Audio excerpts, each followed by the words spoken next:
Azim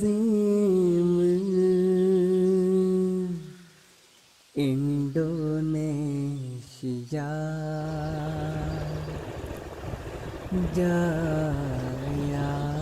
Jayalah Indonesia.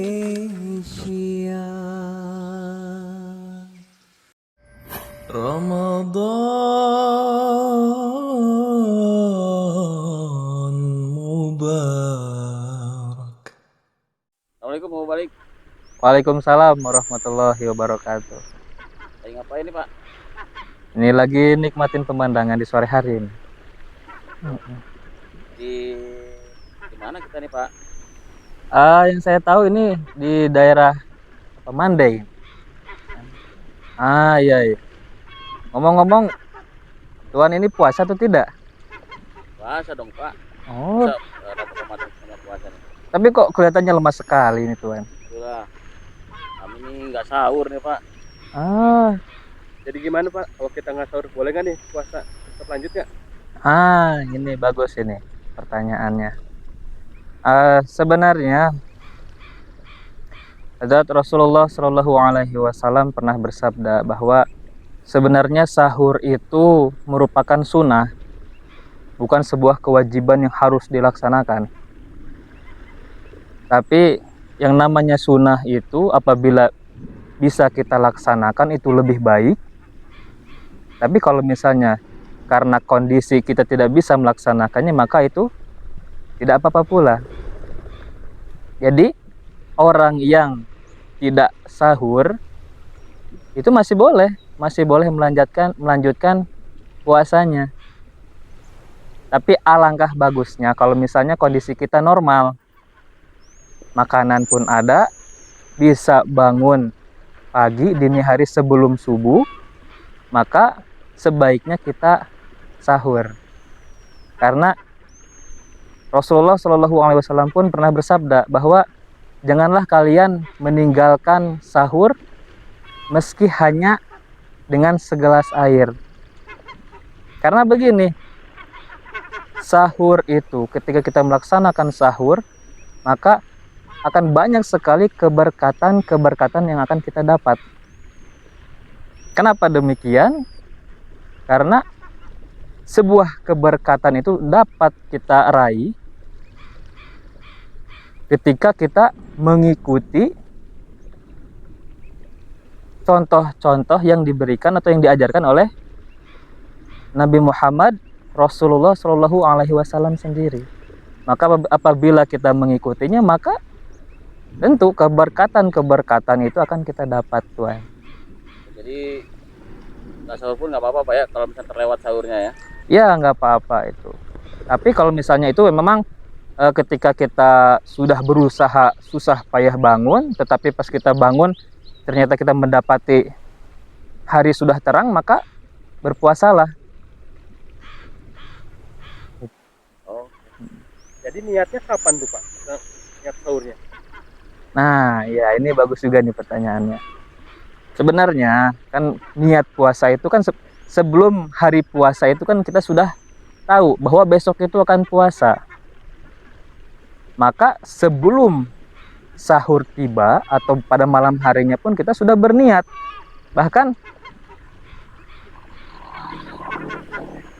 terkadang budaya di kita itu sebelum menjelang Ramadan biasanya H-1 atau setelah 1 hari sebelum puasa kita selalu mengadakan yang namanya bersih-bersih untuk menyambut kedatangan Ramadan, bulan puasa itu sendiri. Maka di situ pasti yang namanya niat untuk berpuasa di esokan harinya pasti ada. Kan kalau kami kan anak muda nih Pak nih. Oh iya, betul. Sama, saya pun anak muda, masih Suka muda malam. ini. Jadi suka kalau pas sahur suka lewat. Kita bangunnya tidurnya kemalaman. Jadi, Terus? kapan harusnya ataupun sahur yang paling bagus ataupun sahur yang dikenakan oleh Hadrat Rasulullah SAW? Nah, iya. Hadrat Rasulullah Shallallahu Alaihi Wasallam bersabda bahwa waktu yang paling bagus untuk kita sahur, melaksanakan sahur itu adalah waktu sebelum azan subuh. Memang beliau pun bersabda bahwa dari awal maghrib sampai sebelum azan subuh itu kita diberi kesempatan untuk makan, atau bisa disebut itu waktu sahur juga. Namun yang paling bagus menurut Rasulullah SAW adalah waktu sebelum azan subuh. Nah, kemudian batasnya. Nah, di kita mungkin ini masih banyak pertanyaan mengenai batas waktunya itu. Batasnya azan mungkin Pak ya? Iya, kalau sekarang kebanyakan kita berpatokan dengan azan. Allah Subhanahu wa taala berfirman dalam Quran surah 2, yakni Quran surah Al-Baqarah ayat 187. A'udzubillahi minasyaitonirrajim. Kulu washrabu hatta yatabayyana lakumul khaitul abyadu minal khaitil aswadi minal fajr. Yang artinya, makan dan minumlah hingga terang bagimu benang putih dari benang hitam, yaitu fajar. Tsumma atim musyam ilal lail. Tsumma atim musyam ilal lail. Kemudian sempurnakanlah puasamu hingga malam hari, hingga malam datang.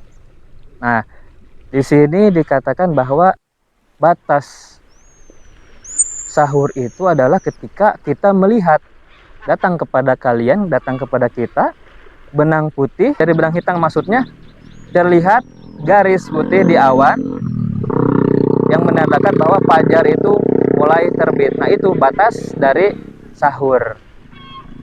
Rasulullah SAW pun pernah bersabda bahwa janganlah menjadikan azan itu halangan bagi kalian untuk sahur, karena batas sahur itu tadi ketika kita melihat garis putih di langit yang menandakan bahwa fajar itu akan terbit. Nah, pertanyaan selanjutnya, ada juga pertanyaan, bagaimana kalau misalnya pas sahur tahu-tahu azan padahal kita lagi makan ini, lagi makan. Itu sering tuh Pak kayak gitu Pak. Nah, iya. Kadang sering itu yang begitu.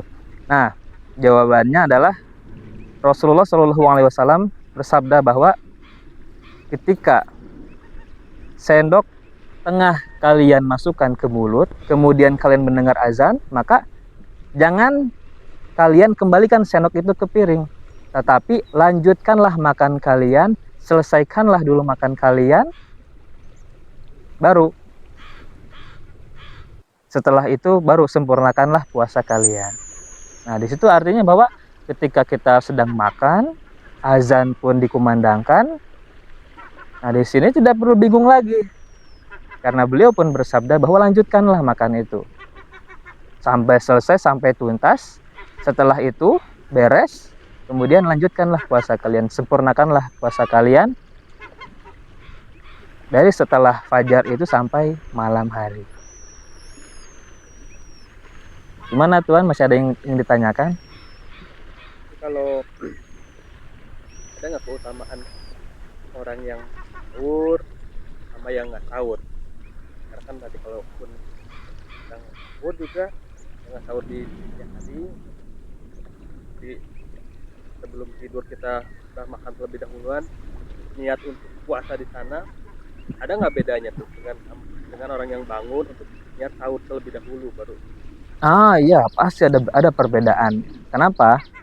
Karena sahur ini berkaitan erat dengan meraih sebuah keberkahan atau keberkatan. Yang pertama yang harus kita ingat bahwa sahur ini merupakan sebuah aktivitas atau sunnah yang diajarkan oleh Hadrat Rasulullah SAW sendiri. Jadi barang siapa yang mengikuti sunnahnya, maka keberkahan itu akan didapat, diraih. Nah, bagi mereka yang tidak dapat melaksanakannya, belum bisa melaksanakannya, itu mungkin masih bisa melanjutkan puasanya, namun keberkahan di dalam sahurnya itu mungkin hanya sedikit atau tidak dapat sama sekali, karena tidak mengikuti sunnah yang diajarkan oleh Hadrat Rasulullah SAW.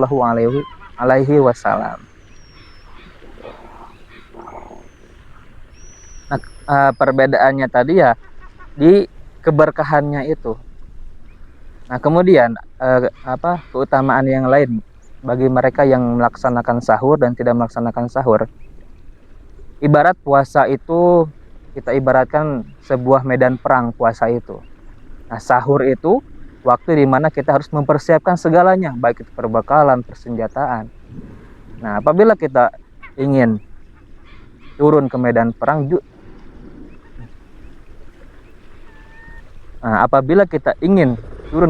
perang, pasti kita harus mempersiapkan perbekalan sebelumnya. Nah, begitupun dengan puasa. Sebelum kita melaksanakan puasa, menjalani puasa, kita harus mempersiapkan perbekalannya. Nah, itu waktu perbekalannya atau waktu persiapannya itu di waktu sahur itu. Yang pertama, kita bangun dini hari sebelum subuh, kita bisa melaksanakan sholat tahajud, dan ketika kita melaksanakan doa memanjatkan doa di waktu sahur itu, doa itu insya Allah itu adalah waktu-waktu yang dimana doa akan terkabul. Kemudian kita melaksanakan sunnah-sunnah yang diajarkan oleh hajat Rasulullah Shallallahu Alaihi Wasallam. Nah, di situ keberkahan yang kita dapat dalam sahur itu banyak sekali, berbeda dengan mereka yang tidak melaksanakan sahur. Iya. Nanya lagi nih Pak nih ya. Iya, silahkan Tuan. Kalau hajat Rasulullah SAW, sunnah beliau sahur, biasanya makan apa beliau Pak? Iya betul. Sunnah hajat Rasulullah Shallallahu Alaihi Wasallam ketika sahur itu adalah yang terkenal di sana adalah kurma, buah kurma.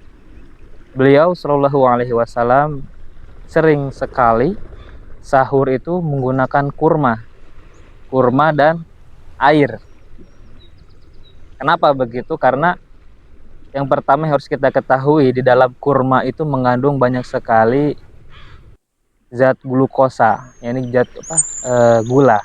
Kemudian banyak serat ditambah dengan air mineral yang membantu atau bisa mempersiapkan tubuh kita menjaga kehilangan cairan tubuh. Nah, karena kenapa harus kurma? Kenapa Hadrat Rasulullah Shallallahu Alaihi Wasallam selalu memakan kurma? Karena beliau tahu bahwa ketika nanti puasa di pagi hari hingga petang, tubuh itu akan banyak sekali kekurangan tenaga, dahaga, haus. Nah, maka dari itu Rasulullah Shallallahu Alaihi Wasallam pun menyiapkan persiapan untuk menetralisir atau mengurangi hal-hal tersebut dengan makan kurma dan air, yang mana mengandung zat gula untuk tenaga kita, kemudian serat-serat juga untuk mempertahankan tenaga kita pula, dan air supaya kita tidak dehidrasi. Nah, makanya itulah makanan yang disunahkan oleh Hadrat Rasulullah Shallallahu Alaihi Wasallam. Tapi memang kalau misalnya itu dibawa ke Indonesia, mungkin Indonesia kurang puas karena ya budaya nasi Pak. Iya, budaya atau porsi orang Indonesia itu tidak seperti itu. Tapi alangkah baiknya kurma itu, kalau misalnya kita tidak bisa dengan kurma saja, bisa dengan yang lain, bukan tidak boleh, tapi yang memang masih ada kandungan-kandungan seperti yang ada di dalam kurma, misalnya yang gula-gula, yang manis-manis, yang banyak airnya, karbohidratnya ada. Bisa.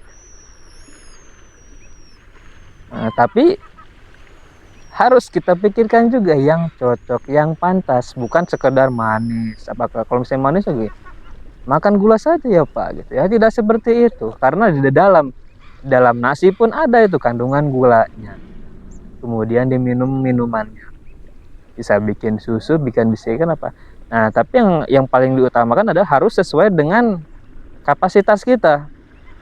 Jangan hanya mengikuti, tapi kalau misalnya itu tidak cocok, ya merugikan tubuh kita, sayang ke tubuh kitanya.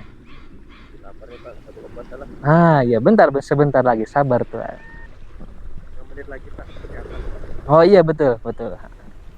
Jadi untuk sampai sini masih ada yang ingin ditanyakan mengenai sahur. Berarti lebih bagusnya kita sahur dulu Pak ya. Ah iya benar, karena itu dia tadi di awal saya sudah sampaikan bahwa Hadrat Rasulullah Shallallahu Alaihi Wasallam bersabda bahwa janganlah kalian meninggalkan sahur meskipun hanya dengan segelas air.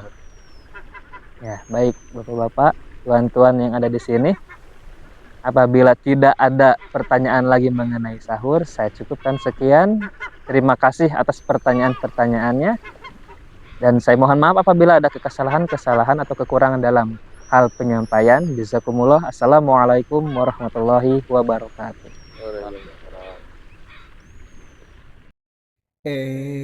azim Indonesia Jaya.